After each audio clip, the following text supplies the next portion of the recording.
Hey guys, welcome to the very first episode of Relatable with Nikki Sia.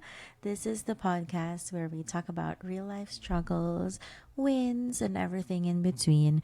Because, let's be honest, adulting is hard, and sometimes we just need someone to say, same girl, same.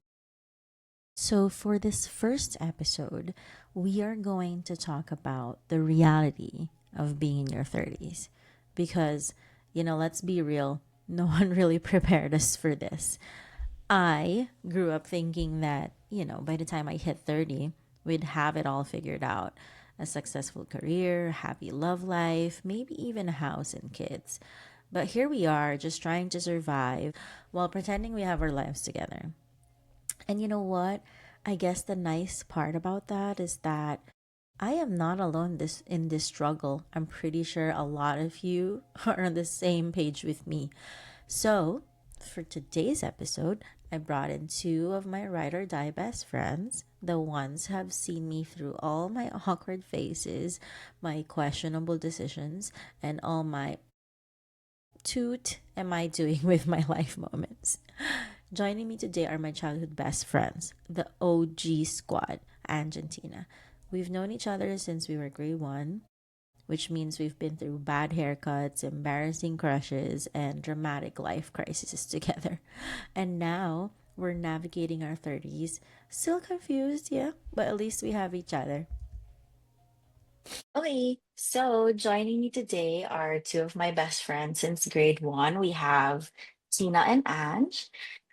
We survived childhood together and somehow made it to 30 something. I'm not gonna say what age it is, but one is in Australia right now and one is in Canada, and I'm in Manila. Pero, even if we're like countries and miles, my miles apart, same struggles pa din, same adulting struggles. Say hello to my ride or dies, Tina and Ange. Hi, how's it Hello. going? Okay, so bago tayo mag-dive in, let's do like a very quick icebreaker. So, what is the most adult thing you did this week? I paid Like my something bills super grown. today. Oh, you paid your bills? Okay. Yeah, because On I got time ba? paid. Huh? On time ba? Oo naman. Oo, Thanks. yun. Oo. Kasi you gotta pay your Diba? bill. Kasi syempre, Yeah, any bill you gotta pay, right? yeah, yeah. So you gotta pay on time, bago yung Oo. due date. Oo. Okay. Kasi Oh, payday kahapon. galing. We're so proud of Tapos you, bayad friend. ko. Actually, so 15 din payday mo? Bi-weekly. Oh, bi-weekly. Ako 15/30 or 15 Mm. end of the month. So, nagbayad din ako 15, ng bills ko. 15. 15:30 is bi-weekly, isn't it? No, No. it's not. Naka-ano It's not yun? a different term. 15:30 is like No, twice, no. once Ano every din 2 weeks. siya? You get more paydays if you're paid bi-weekly versus 15/30. Because like this month, I get paid 3 times because it Yeah. started the first week of Mm-hmm. March and then got paid yesterday. Exactly. And then Oh, in two so weeks, I get ikaw paid again. siya, 15:30. Yes. Lunch bi-weekly. Mm. They Mm-hmm. call Ito it bi-weekly. bi-weekly lang. So every Yeah. other So, week. kasi di Oo. ba nag-payroll ako before? Ah, okay. Nag-payroll processing ako before. Iba yung bi-weekly sa 15/30. Twice a month lang yon. So, semi-monthly tawag namin. And then you have bi-weekly. And then you have monthly, yung and weekly. Kasi yung bi-weekly siya, sobra ka ng 2 paydays in a year sa semi-monthly. Kasi merong 2 months in 1 year na sobra ng isa, Mm. yung week. So, 3 beses ka Ah, sasahod. okay. So what do you call it bi-weekly, Ange? Like every other week? Yeah, Yeah. Oh, okay. So bi-weekly. Sa amin kasi it called fortnightly. fortnightly. The same Okay. thing. Yeah. Yeah, every other week, like fortnight. So you get Yeah. paid 1 week, Yeah. and you get paid the second week. Oh, Different term, same. Ang adult thing na ginawa ko this week ay drum roll. at magtupi ng damit at the same day. Oh my. Oh, same Ah, day? so, Congratulations, friend. Hindi ko kaya. nabilib Well din ako. done. Feeling ko yung tupi Actually, ko bago ko makapagtupi, mga 1 week. nabilib din ako sa sarili ko ng araw na yun. May standing And you ovation have ba 4 sa... kids. Talagang Yes. achievement yon. Oo, Definitely. sobra. So yun yung pinaka-adulting na ginawa ko na yung linggong to. So proud of myself. Actually, pat on my back. Yeah, Yes. good job. Thanks. Parehas kami ni Ange, nagbayad lang din ako ng bills. Pagtingin Mhm. ko sa wallet ko, okay, may natira pa pala very, very konti. Good enough for me to buy dirty ice cream. Oh, That's dirty it. ice creams are nice. So Ayun, nice. so our topic for today is kind of like adulting 101. So, meron bang specific moment where you realize, oh shit, I'm actually an adult now? Yeah, I think when I first bought my place, so very first place that I bought, then I had to go to the bank, got pre-approved for mortgage, and then had to come up with all the documents needed for Yeah. it. And then as soon as I got that key, I was like, oh, I grew up. Not even when I bought my first car, because I bought my car before I bought my place. Yeah.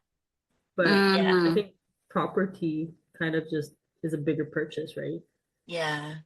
Tsaka syempre it's a house versus like a car. It's easily parang pwede mo siya ibenta like for example, after 2, 3 years, you can easily just sell it or Mhm. trade it. Di ba? Yung house kasi it's different. It's more of like, it's not really a permanent thing, but it's a little bit more permanent compared Mhm. to having a car. Ikaw, Tians. I don't know. Iba kasi ako sa like stuff. I don't know. Maybe not everyone can agree. Pero kasi, as I said, I've got kids, right? So, yung sa akin, the adult thing that I have to do is nung na-realize ko na pag nag-grocery ako, hindi lang pagkain, may kasamang nappy, may kasamang formula. So doon ko na-realize na parang, oh my God, this is so adult. Like, this is so grown up na I have to Yeah. add other things apart from like my Yes. self needs Yeah. na yun yung nag-hit sa akin na parang, oh my, that's it. It's over. Tsaka syempre, di ba yung eldest mo si Jackie, ilang taon na siya. So, di ba, nakikikay-kikay na din siya. So, Mm. now you're starting to buy not makeup for her also, not only for yourself.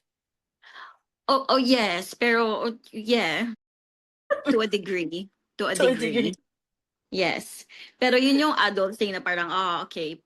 Pero I have to rebuttal myself in that kasi not every parent have that realization na, okay, once you start buying, the nappies and stuff, it doesn't actually hit everyone at the same time na adult ka na there's this Yeah. tiny human na mag-realize sa'yo. Because not everyone has the realization na even though you've got kids, it doesn't always happen like that. It could be something else, Yeah. Yeah. because not, being a parent is iba naman siya, like not every parent is a good parent. Mhm. Yeah. Yeah. So it's not necessarily mean na adult ka na even though Mm-hmm. Yeah. my kids ka na. Yeah, of Mhm. course. Kasi meron pa din Mm. naman mga parents na parang they still feel, even though they're parents na they feel like they're not. It really Mm. depends kasi din sa maturity level din, syempre, ng Yeah. tao. For Mm. me, think, na-realize ko na adult na ako nung ako na yung parang nag-take care or parang more of caregiver ng parents ko. Kasi 'di ba when we were young, sila yung parang, "Oh, umuwi ka ng gan'tong oras." Si mom ko 'di ba, she's very strict. So, parang bawal bawal, umuwi ng after dark. So, ngayon ako na Mm. yung nung before she died, ako na yung nagsasabi sa kanya na, "Oh, bawal mo 'yan gawin, hindi mo 'to puwede gawin. Huwag ka pumunta diyan." Ako na Actually, yung parang sinasaway ko na siya na parang feeling ko ako na yung nagsasabi nung mga sinasabi niya sa'kin dati, "Ang kulit-kulit mo." mm. Pati dad ko ngayon gano'n na din, "Ano ba 'yan daddy, huwag gawin." So, feeling ko dun nag-hit sa'kin na parang, oh my gosh, ako na yung nagsasabi ng mga sinasabi ng mama ko dati. Mm. "Nanggaling na ako diyan, papunta ka pabalik na ako." Yung mga Oh my lines gosh. nila before. Yeah, and I think yun dun mo ma-realize na you're really old kapag you're starting to say the things na nung bata Yeah. ka, your mommy says this and this and this, and now you're actually at that age na sinasabi mo yon, then it Yes. actually hit you like a rock, like straight in your face. Holy shit, I'm starting to sound like my mom, or I'm starting Yes. to sound like Yes. my dad. Yes. Tsaka na-realize ko din na pag kumakain kami sa labas, for example, so Oh. kunwari we went to a restaurant or something, may mga maingay. Okay, let's just say like even as simple as I see like for example, teenager making out. Tapos parang magtitinginan na kami ni Casey, tapos parang, oh my God, ang bata pa nila. Alam mo yun, parang ganun. Pero di ba ginawa din naman natin yun nung bata pa tayo. I mean, for me, yes. So, I don't know with you guys. I'm sure Tina also, but si Ann Not siguro really hindi.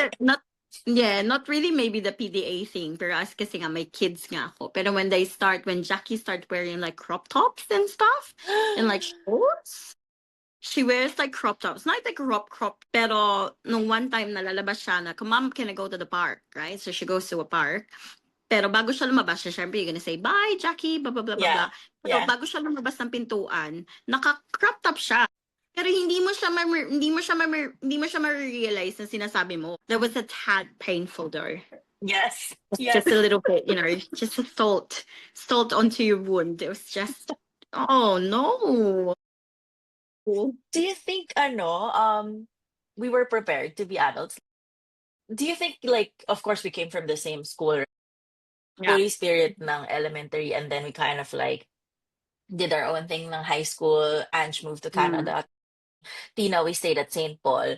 Tapos, after a year, I moved to homeschooling sa Angelicum. So, do you think like school prepared us to be adults? No, fuck no. Oh, Hell no.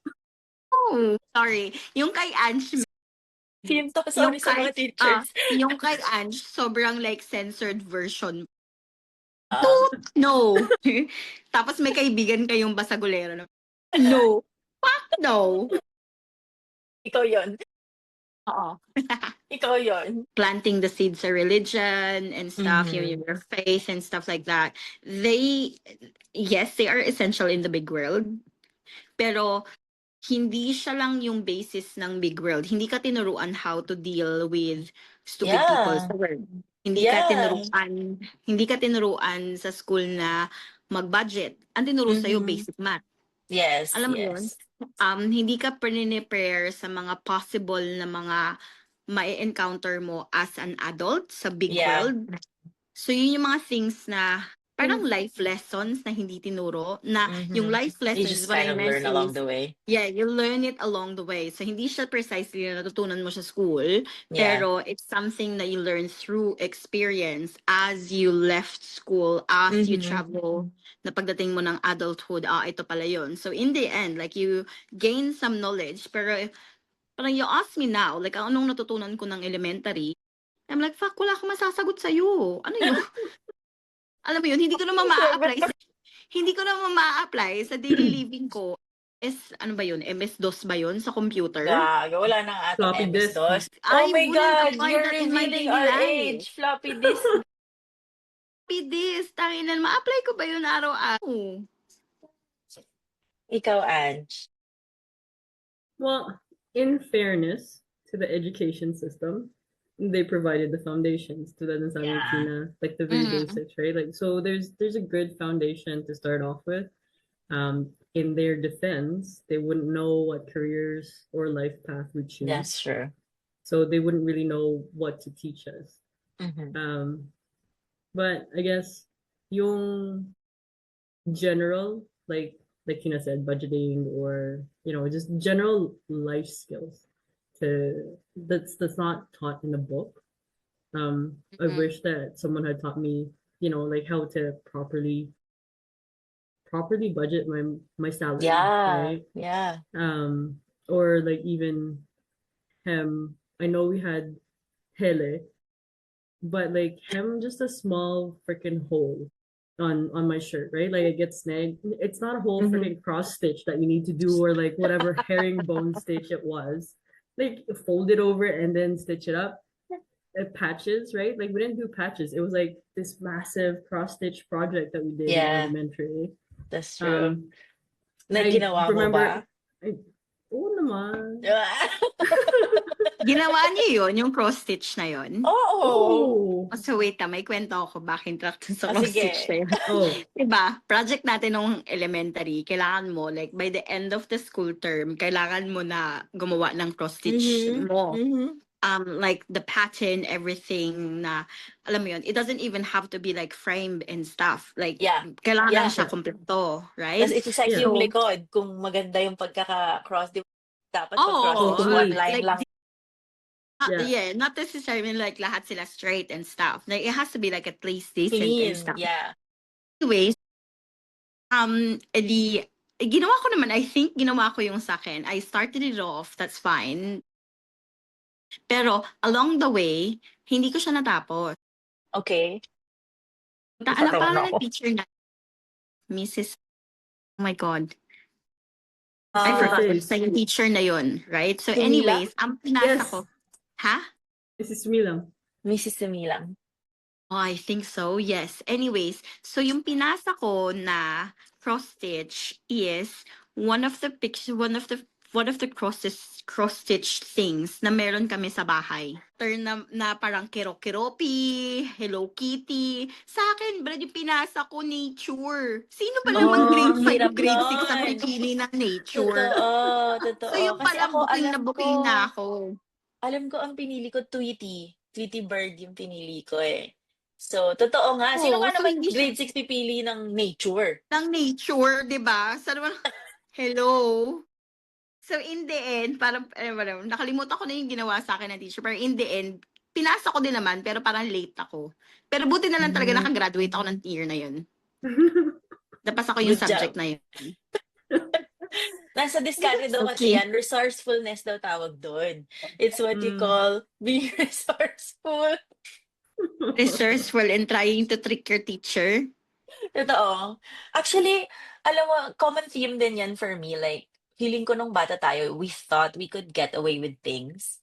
Yeah. Like, for example, feeling natin when we were making daldal sa likod ng class or whatever. Alam mo yun, parang kala mo hindi ka nakikita ng teacher mo, kala mo natataguan mo sila, ganyan. Pero actually, now that I'm kind of teaching, I can see everybody in the class when I stand in front. I can see each and every single one of you. I know kapag may kinukuha ka sa bag mo, alam ko kapag nakikipagdaldalan, I can see if you're listening or not. I can see if you're pretending to be listening or not. I can see if there's a question mark on your face about whatever I'm teaching. Alam mo yun, gets ko eh. So, alam mo yun, grabe, hats off sa mga teachers kasi yung patience So na inano nila for us before. yeah. Talagang like sometimes they just let us get away with being naughty Yeah. in class. That's true. And we were a rowdy, feel ko we were not the nicest batch. I think we were one of the pinakamadaldal, pinakamalikot, I think. I don't know about that because we were in the class that Mrs. Cinto yelled at so many times. Like I never got yelled at by Mrs. Cinto, so I don't know that our class was that. Actually, hindi din ako nasagawa ni Mrs. Oh, I was so diba? scared of her. Promise, I was so scared. Well, when she- everyone's scared of her anyway. Saka So- palang, narinig ko palang yung heels niya. Oh my God. Like, you'll be on your best behavior straight away. Yeah. So Yeah. we were pretty tame, I think, if we never got yelled at by Mrs. Cinto. No, I Okay, think we just agree. get away from that one. Parang Yeah. feeling ko, pag naka-front lang tayo, mabait. Tapos pag hindi na nakatayo yung mga teacher, doon na Totoo. lumalabas yung mga homes. Di ba din sa reunion, so recently, di ba, before I left to visit Ange sa Canada, di ba, they had their reunion. Tapos during the reunion, they were talking about, I think it was Mrs. Estrella, I can't remember. Sabi niya is parang, paakyat pa lang daw siya ng stairs going to our classroom niya na maingay yung buong class. And then, siguro meron tayong lookout na nakita na paparating na siya or siguro may nag-CR, nakasabay siya or something, tapos tumakbo papunta sa class. Sinabihan tayo, bigla daw tumahimik. So, parang lagi daw siyang natatawa kasi akala daw natin, parang hindi niya alam na parang we stopped talking like once we knew she was on her way or something. Pero that's so funny. Dami din akong sobrang nakakatawang kwento sa Holy. But They're all classic stories though. yes. Going back to my question, ako naman I feel like I wish they taught us how to file taxes. Although to their defense, nga sabi nga ni Yes. Ange, like you're in Australia, Ange is in Canada, so how would they know like, you know, how to kind of like teach us which is which, di ba? Pero I mean, feeling ko kasi sana yung basic, like teaching us like, okay, this is, what you have to do. This is where you start. This is the, like, kunwari, ito yung pupuntahan mo or whatever. Because now that I have my own, like, parang life, di ba? Alam mo yun, parang, I don't know, like, where do I start? So I have to search and search and search in such a rabbit hole to look for it. And sometimes you don't even know if it's the correct information. Ano yung skill na feeling nyo dapat na master nyo na by now? Pero feeling nyo hindi pa din. Cooking, te. Cooking. Really? Cooking? Oh, whenever ko siya hindi. Known naman to the world na I love my food. I really do love my food. I won't be a circle without loving my food, right? Mhm. Yeah. However, yung preparation niya and the amount of time to effort to cook, yun yung never kong na-master Yeah. and I leave it to other people to do. Example, my husband. So yung tinatawag nila sa Tagalog na paggagayat. Oo, yun. Yun yung life skill na hindi ko natutunan. Yung Ayokong hiwain mo yung matutunan. mga you're gonna have to cut yung mga bawang, onions and stuff like Yeah, that. kasi you would think as you grow older, if you love food, you love to, like, if you love your food, you must love doing the preparation, doing the background things to before you have this end product. Yeah, possible, pero siguro not really. Kasi ako parang I've loved food, but I've loved food ever since I was a little bit younger. Pero I only started, kind of like really cooking nung pandemic kasi I had no choice. Like there were no open restaurants or walang mabilan masyado. And it was also very expensive to kind of like, eat outside. So, doon ako talagang nag-start na parang, oh shit, I have to know how to make kare-kare or sinigang or whatever. Alam mo yun, kasi I wanted to eat those food. But Yeah, pero like, we also in saying that, you like cooking wise, kasi like ako nasa Australia, right? You grow up like eating sinigang, kare-kare, and all of that. Pero like tinuro sa yung basic, pero hindi naman sa tinuro like how to really cook yeah, it, like how to do it. So, yun yung thing ko na like lacking on me kasi I have to like learn that myself somehow. mhm. Pero I still fail. I still fail at it sometimes. Pag alam ng pamilya ko na pag kunyari masarap yung niluto ko, hindi ko na siya mauulit ulit. Mauulit. Yun na Hindi yun. na siya That's the mauulit. first. Ulit. The next Oo. one, disclaimer, I don't know if it's gonna turn out the same. Yeah. So kahit sinabi ko like kare-kare siya, like afterwards, it might like be like kare-kare again. Parang ganon. Iba na siya. Hindi ako like consistent. Yun yung thing. Hindi, ano Kasi yung hindi naman ako skill mo? nagluto. Yung skill mo na feeling mo dapat na master mo na by now as an adult. Public speaking. But Wow. you're good in public speaking though. Parang nakaka-nervous pa rin, tapos I have to prep, tapos minsan nabubulol pa, pero simula school, di ba? Ang dami na nating presentation, public speaking na opportunity, project presentations, all throughout. Tapos pagdating mo na adult, kahit nga interview, public speaking yun, di ba? Yeah, that's true. Mhm. Yeah, no. It's still now, like I have to consciously make sure na yung boses ko is projecting properly. Tapos hindi nila naririnig yung kaba sa boses Yeah, ko. yes, a voice mo. I think a lot of people, especially Filipinos, they kind of struggle with yung public speaking. They're very scared of it. I think it's because we were not really parang raised to communicate what's on our mind as a culture. I think it's a byproduct siya ng pagiging colonized natin. So we're kind of like on the nicer side. Like when we were growing up, like if you compare yung mga bata today, they speak up what's on their mind. They communicate it more than we did when we were young. Kasi ako, like for me, for instance, my mom had a line when I was young na subukan mong sumagot, titignan ka pa lang niya.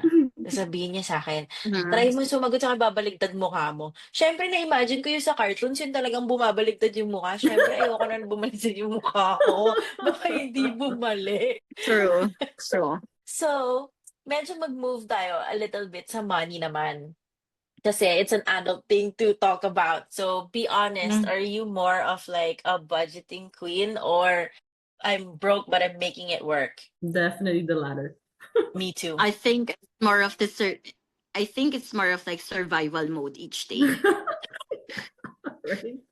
Like like surviving talaga. Like like you make do whatever that you have, and you Mhm. make sure it lasts for a specific time. Kasi like, money ends at some point. I'm not saying it ends, like money, like hindi siya nandun forever sa bank account Yeah, mo kasi may it's bills not na unlimited. alam mo yun, Yeah. may bills na lalabas, I think ka na gusto, Mhm. or it could be something else, an emergency or something. Pero you make do with what little or how little or how big it is. You Yeah. just make do every day kasi every Yeah. day with, especially like with kids and stuff, it's not like merong unexpected bill na, okay, I gotta take the kids to the doctor, so that's not Yeah. something that within your budget, but you just do it, so you survive on what is necessary Yes. for a Especially when you period have of time, kids. for a Yeah. period of time until yung susunod na sweldo pumasok na naman again, Mhm. you Mhm. know. But I think for me, like, I think that although parang feeling ko kasi when we started working, it's really talagang paycheck to paycheck. Ngayon, feeling ko, meron naman parang nag-improve naman siya from then. Like, meron namang Mm. difference, no? Kasi, Diyos ko po, magkano ba yung first sahod natin, teen, sa teleperformance, remember? Yung first Oh sahod shit, ko was like I don't know. 12,000 basic salary a month. So that's 13, like, something like, if yeah, I yeah, remember, I was like I don't know, if I remember, it was like between like 12 to 15. This was like going like 20 years ago yeah, before yeah. before ako Kasi mag-move. it was 12,000 plus night differential kasi mapanggabi tayo. Yeah, Tapos, meron it's like konting there is an parang like allowance there. allowance, Yeah, mag-end ka somewhere like 14, 15.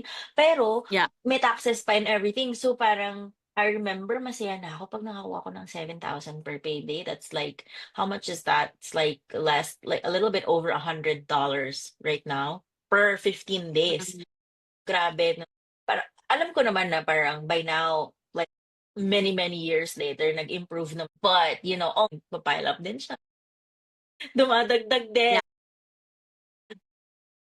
I just think that um, money is such a taboo subject. Hindi naman natin talaga parang pinag-usapan as a family or as friends Yes, that's true.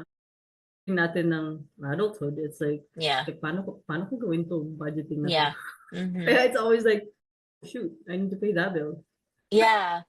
And I feel like that's the thing. I always tell Casey, like parang there's a difference between someone who was brought up holistically. When I say holistically, it means that they have financial, mental, spiritual, and all the kind of support that they can get, like academic also included. And also, if you have, for example, you belong to a family na parang naturuan ka financially, it's a huge step towards being successful earlier kasi medyo meron ka ng assistance to walk. So medyo alam mo na okay, I need to invest my money in stocks or this or that, or I need to buy this house. For us kasi medyo na nga pa tayo, matagal yung Mm. before you could actually walk and eventually run. Pero sila kasi, for example, if anak ka No, ng, I don't know, meron na kasi silang like they have a little head start. Not exactly. everyone has it. They have that little head start, meaning like their parents already knew, like their parents already have like stocks in place for them, Yes, or they're already exactly. like even before sila start ng walk like as soon as they were born. Yeah. Some parents already open accounts for the kids, Yeah. so Yeah. they Yeah. already have that capacity like financially to be able to provide. Mm-hmm. Pero not everyone kasi on the same playing field. Like yes, we're all born, pero hindi tayo like we didn't have that luxury na magkaroon ng parents like that. Some parents That's of true. us like work day and night para Yeah. To ano ba yun? provide. To provide. So they also Yes. live paycheck to paychecks. So when we started like adulting and stuff, yun yung basic na alam mo kasi yun yung nakita mo sa household mo. So not everyone has that same parang alam mo yun, mindset in regards sa money, right? Pero Yeah. hopefully nag-iba na siya. Yes. I feel like yung generation natin, we're trying to change a lot of things. That's why, di ba, parang nag-pop up na yung mga words na like breaking the generational curse or like whatever. So, kasi we're starting to kind of like take lessons from when we were growing up so that we can change it for the new generations. If there was one thing that you could kunwari, you have like a time capsule or whatever, and you could teach your 20-year-old self, or when you started working your first job mo, if you could teach yourself something, what would it be? I mean, regarding finance or regarding life? Invest, because they taught us to save instead of invest. Where, Yes. if you were to research the investment sooner, then it grows exponentially. Unlike saving, it just grows slowly. Slowly, yeah. Mhm. Si Tina nakasimangot, like parang what? Na-imagine ko kasi like a 20-year-old tapos kunyari na-face ko siya yung 20-year-old version ng sarili ko. Oh my gosh, there's like so many things I want to teach you. Tapos meron ka lang like a minute to talk to yourself. Yeah. If you have like a minute to talk to your 20-year-old self, like ano yung sasabihin mo sa kanya? So para ako naman, nag-isip ako, hulot to, ang dami kong mga kasalanan. Ang dami kong kailangan sabihin sa'yo, tapos kailangan ko i-concise in like 30 seconds of what I need to say to you. I think just don't go Okay, girl. with the flow. Parang Don't go sa with the akin na lang flow. siguro, don't go with the flow. It's okay to go against the current. Okay, It's that's not nice. it's not always a bad thing to go against the current. It's not always that hard. Parang feeling ko yung generation kasi like we always like okay, you especially like nung teenager ka or like going to adulthood, like you follow what the society tells you what to do, right? But it's Yes. not Yeah. always nice, or it's not always, it doesn't always benefit you. So, Mhm. yun siguro yung sasabihin ko sa kanya, kaya mo yan. Ako siguro, if I go back and talk to myself, 20, like when I was in my 20s or like early 20s, invest in real estate. Kasi ang dami kong pinalipas before na mga feeling ko nung time na yun was already expensive. But when I come back to it right now, like, shit, I should have, gotten that during that time. Then I should have, my own place now or whatever, di ba? Pero yun, so invest in real estate. And number two, it's going to be fine. It will work out. Everything's going to be fine. Kasi feeling ko when you were younger, tayong nasa pressure cooker, yung parang, no, I have to do this now, now, now, now, now, now. It has to, follow a certain timeline and ganyan. But it's all going to work out eventually. Life is True. going to work out itself. Yun. So for our last part of this episode, if somebody comes up to you, kunwari, they're like 15, 16, thus they come up to you and say like, is adulting hard? And you have like a minute. What are you gonna say? Let's go with Ange first. It's hard. So you have to be kind to yourself, but also be open to all the experiences and the lessons it's going Yeah. to teach you. Yeah, I love that. Oo nga kasi parang feeling ko kasi hindi ako magiging good example. But may pumunta sa akin na parang 15-year-old na bata. Hindi natin si Please, Jackie yung ka na. lumapit sa'yo. Oh, sabi niya, You probably, hindi, you work hard, but then at the same time, you play harder. Kasi life is a balance. that's very Diba? Tina. That's very Balance Tina kasi to siya. say. Hindi ka pwede like work. Para work ka ngayon, work ka Monday to Friday, tapos sa weekend, party ka. Okay. Kasi Okay, yung Manilyn. soul mo, kasi para maging happy yung soul mo. Okay. The three of us, it's very, very obvious na si Tina talaga siya talaga yung extrovert. Kami ni Ange talaga yung parang, bahay na lang kami. Sige, manonood na lang kami ng TV. Okay. Nakita mo ba yung itsura namin? Parang, eh, pero yeah, that's nice. It That's is nice. so. Yeah. Because sometimes you forget, like as an adult, you forget now. You work, work, work, work, work, work, and then you forget the fun things to do. Okay. Yeah. You Well, have to that's have a true. balance. That's Yeah. true. Yeah. You Okay. enjoy life. Last 1 minute. What is the one thing in adulting that you finally accepted? Huh? I'll let Tina go first. Ano yung one thing sa adulting na na-accept mo na? Ako, I'll go first na lang pala. Sige. Naps are essential. I wish I took all the naps that my mom pushed me to take when I was younger. Actually, yeah, sleeping is a luxury because I've got kids. Like I don't really have that time to sleep. Like if I do Yeah. sleep, it'll be like Yeah. Ange? You're gonna mess up. We're not gonna be perfect. It is true. what it is. It is what it is. Yeah. Ayun, so thank you so much for spending time with me today despite yung time difference. I really appreciate this. And it was nice catching up with you girls. Hopefully we can do this again. Yes, for sure. Yes. See you, girls. Bye. Bye.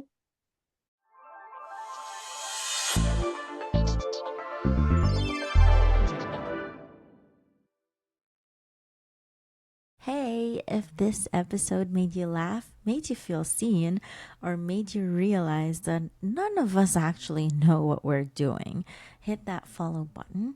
Share this with your friends who are also figuring out life one lesson at a time. New episodes drop every Monday at 6 p.m. See you next week.